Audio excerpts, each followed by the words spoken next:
I have a lot of my local electeds up here this week, and one of my mayors brought up a concern on this bill. He said that this bill would prohibit his city from setting zoning standards for where these things are placed, in the sense that if it was like downtown San Diego gas lamp district where they have fixtures that look like gas lamps, they would be stuck with a fixture on there that didn't blend in to the motif. Or if they had a more traditional historical region that this would impact. I don't believe that's in the bill, but I'd like to ask a question of the author, if I may. Will you take a question, Senator Waso? Yes, ma'am. So, Thank if you, would Senator mind Anderson. Senator Anderson. Thank you, Madam President.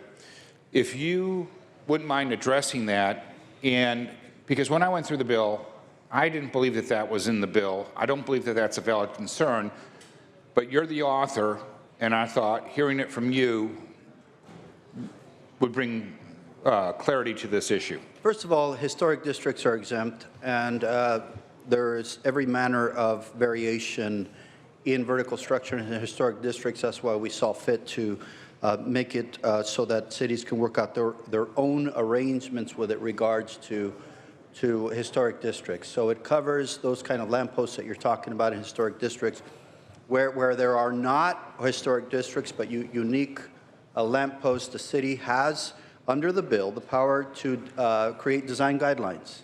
Under those design guidelines, that will provide direction to everyone seeking to place this technology in vertical structures. It provides the guidelines, and the important part of that is that the city can request that within the confines of what the technology allows, they can design some additions to these structures that don't that conform to what the cities want to see aesthetically speaking. We have examples of some of those of what they look like. They are actually almost unnoticeable when they're added to these vertical structures. It's very hard to even to detect that there is a transmitting device on that vertical structure. But the cities have the right to do that, and they have the right to enforce that.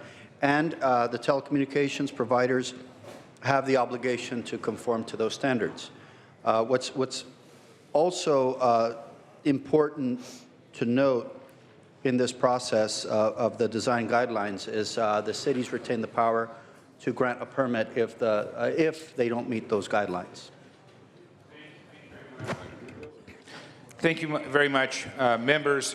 I'm very excited at the prospect of having much better service from my cell company, and I'm also very excited at the notion of all the new technologies that are going to come out and take advantage Excuse me.